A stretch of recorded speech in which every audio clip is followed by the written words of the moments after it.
Opposé. Ordre. À gauche, gauche.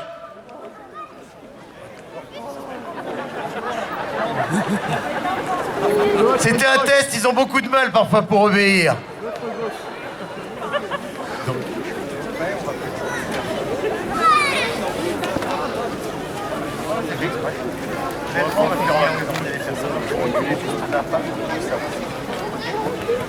Allez, sérieusement, ils vont se mettre face à vous. Retournez-vous. Donc vous avez la chance, l'honneur et l'avantage d'avoir 4 groupes de reconstitution qui sont présentés par devers vous. Vous avez un groupe historique qui était là lors de la pose de la première pierre, qui était là lors de l'inauguration. Vous avez le groupe France 40 et vous avez le groupe de la Heavy Division. Vous avez ensuite 2 autres groupes. Vous avez Seine-et-Marne 1914 et que vous entendiez une douce voix féminine. Elle va se présenter parce que Fanny Orlando est avec nous, mais tout à l'heure elle était très loin d'ici. Bonjour, alors nous sommes l'association Mémoire de Poilus et nous sommes basés dans le Vaucluse. Et nous avons fait nos cérémonies ce matin donc dans nos communes et nous venons d'arriver à l'instant. Voilà, donc ils ont fait pas mal de kilomètres pour venir avec vous. Alors comme elle est modeste, elle vous a pas dit quelque chose, c'est que le char que vous avez à gauche, du moins pour vous, à droite, pour le coup, le char a été intégralement fait par elle et son mari. Donc si nous avons la chance d'avoir cet objet-là, c'est parce que le monsieur qui est habillé en tankiste, je suis juste derrière lui, il a perdu 10 kilos à taper les chenilles pendant presque 15 jours. Applaudissez-les bien fort, ils le méritent.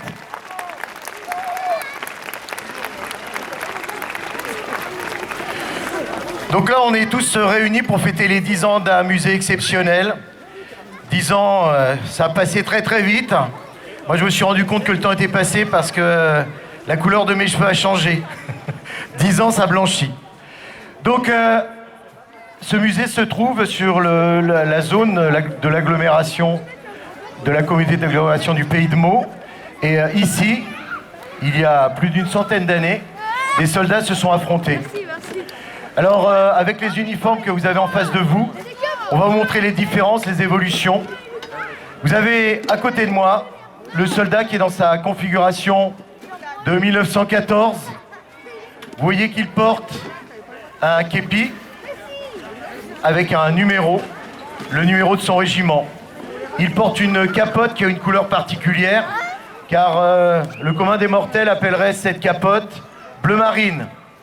Comme nous sommes en France et qu'il s'agit de l'armée française, cette capote s'appelle une capote gris de fer bleuté.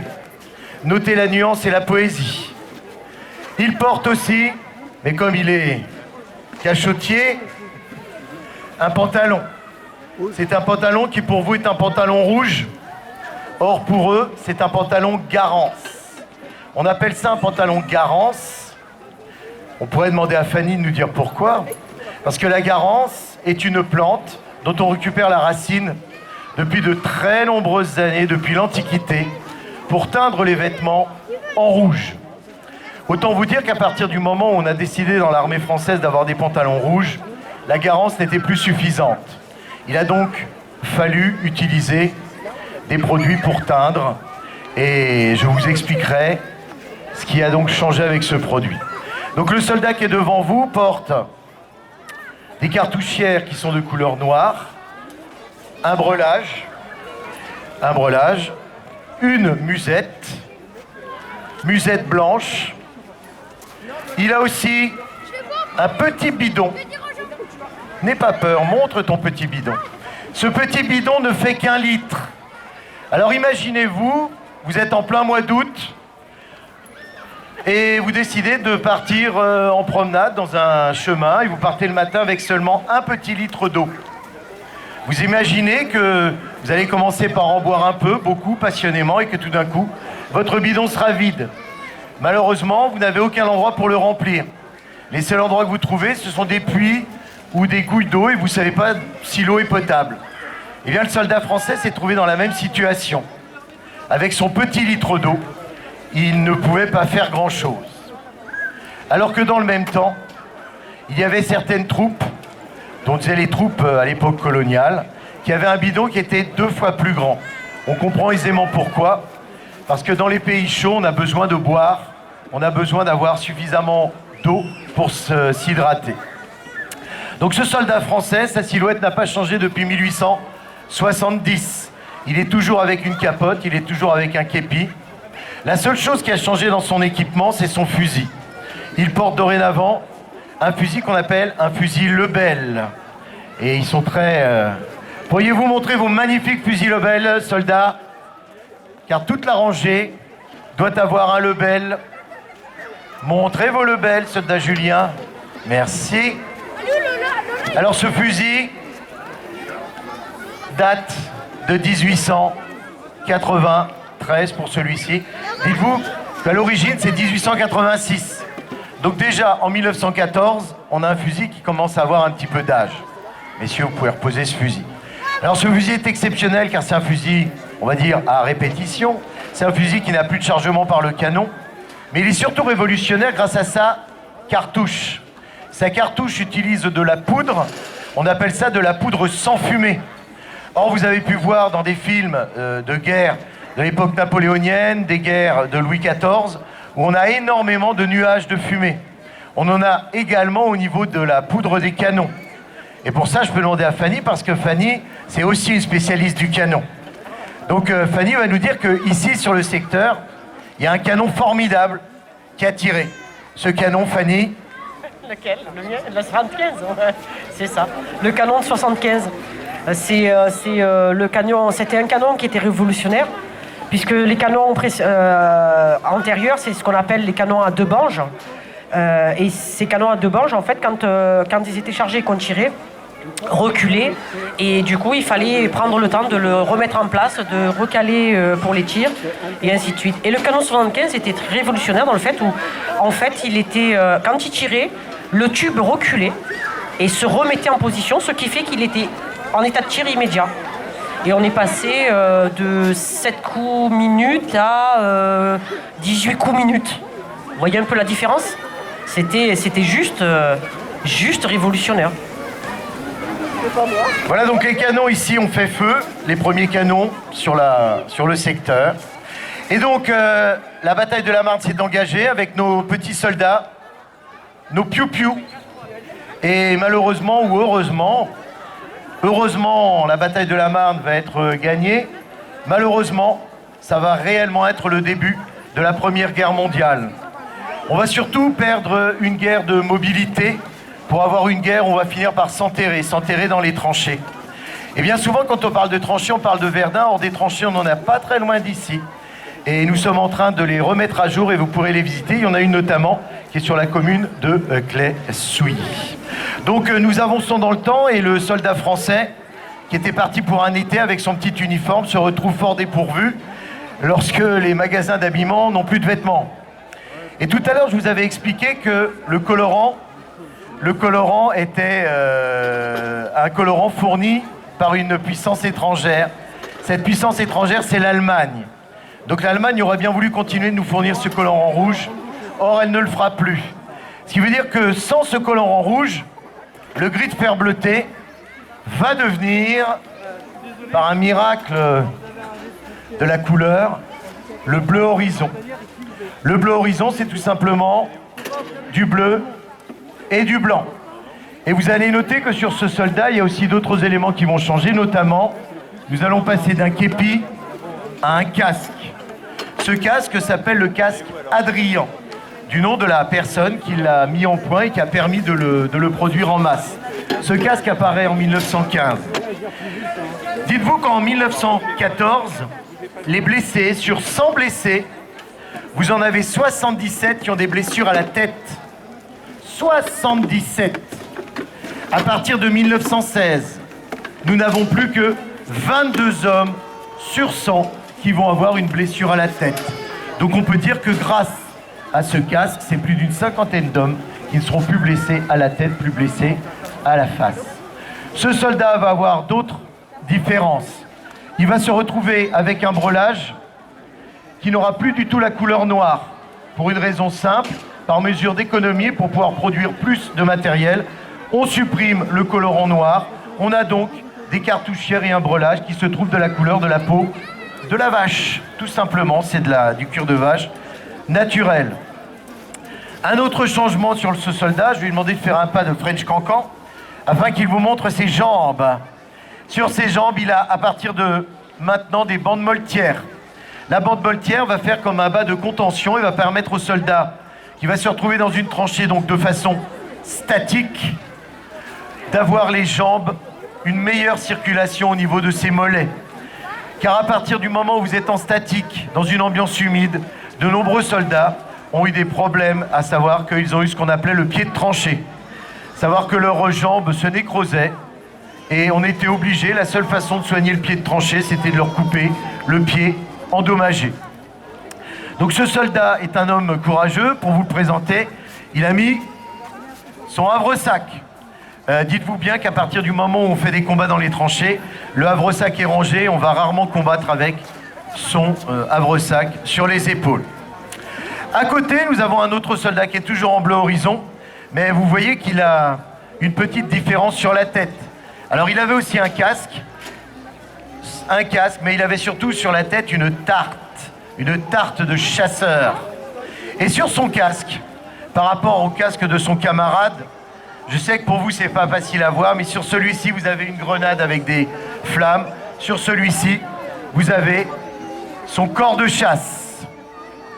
Ici nous avons une jeune recrue. Cette jeune recrue, on va les appeler les Bleuets. À l'époque de Napoléon, les jeunes recrues, on les appelait des Marie-Louise. On a donc eu des régiments de Marie-Louise et on va avoir des régiments à partir de 16 qui vont être constitués de jeunes gens qui auront fait juste des classes sommaires et qui vont partir au combat à 20 ans. Je continue le cheminement et là on revoit Fanny. Eh oui, incontournable. C'est une femme et elle a l'honneur et le privilège de représenter par n'importe quelle femme. Alors je représente Madame Nicole Girard-Mangin, qui a été le premier médecin-major première classe, ce qui correspond à un commandant. Elle a été mobilisée le 4 août 1914. Alors par quel effet? Tout simplement parce qu'ils ont pris Girard pour Gérard, donc ils ont dit c'est un homme. Alors je vous rassure, quand elle est allée aux deux examens de réforme, ils se sont bien rendus compte que c'était une femme. Et comme ils avaient absolument besoin de médecins, le premier a fermé les yeux, pouf, il a tamponné, approuvé. Quand il est allé au deuxième, le deuxième il s'est dit, vu que le premier il a dit que c'était bon, je vois pas pourquoi je vais dire que c'est le contraire. Tac, il a tapé et elle est partie.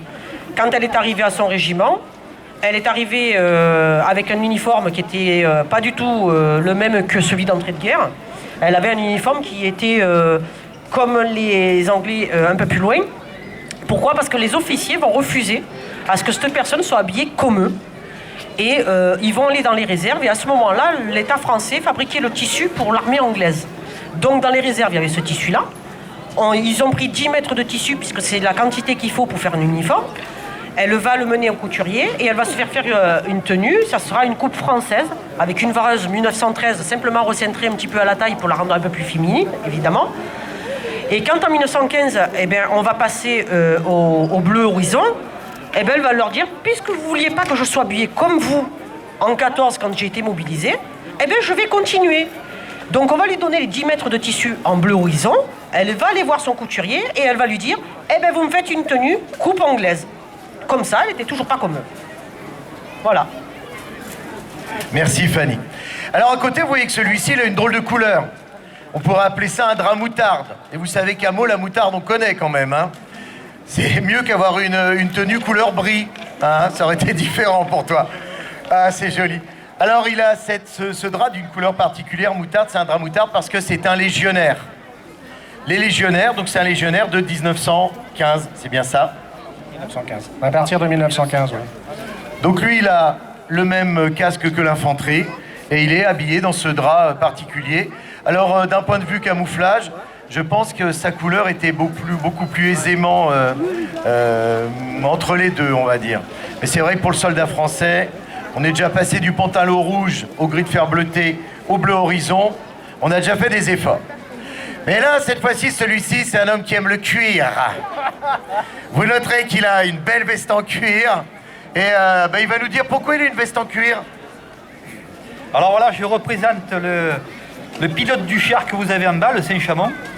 Alors je suis équipé d'une veste en cuir. Il fait pas que le représenter, c'est lui qui le pilote. Hein. Aussi, entre autres. Bon, j'ai une veste en cuir, c'est pour se protéger de la chaleur du moteur, pour la graisse, les coups aussi dans le char, c'est bien pratique. C'est chaud aussi, hein, parce que dans le char il fait 40 degrés. Mais sinon j'ai la tenue classique de l'infanterie. Voilà. Et je représente aussi l'artillerie spéciale arme nouvelle. L'artillerie spéciale, c'est les tankistes. Voilà. Alors, vous voyez sa veste en cuir. Ce qu'il y a d'intéressant, c'est que cette veste en cuir, on l'a trouvée dans de nombreux corps de métiers de fonctionnaires. À l'EDF, ils l'ont eu jusqu'à la fin des années 70. Donc c'est vraiment, ça a été usé, les pompiers, mais les derniers, je crois que c'est l'EDF qui l'a eu. Alors à côté, on ne va pas le présenter, c'est donc un soldat qui est aussi en bleu horizon, un soldat de l'infanterie.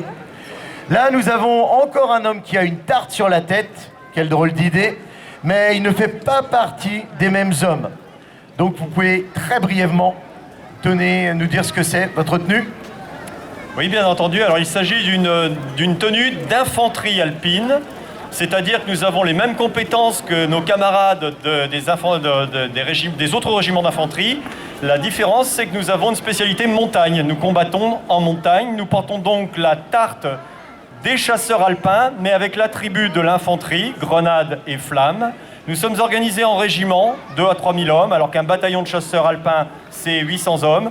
Et nous sommes parmi l'élite de l'armée française, puisque nous sommes capables de combattre dans les terrains les plus hostiles, à plus de 3000 mètres d'altitude, par grand froid, par grande chaleur, dans des conditions extrêmement difficiles. Et nous serons engagés d'ailleurs essentiellement au début de la guerre dans les secteurs alpins, qu'il s'agisse des Vosges, des moyennes montagnes, Vosges, Alsace. Et concernant mon régiment, le 15-9, il combattra sur la Somme, dans l'Aisne, et finalement en Picardie, en Belgique, en 1918.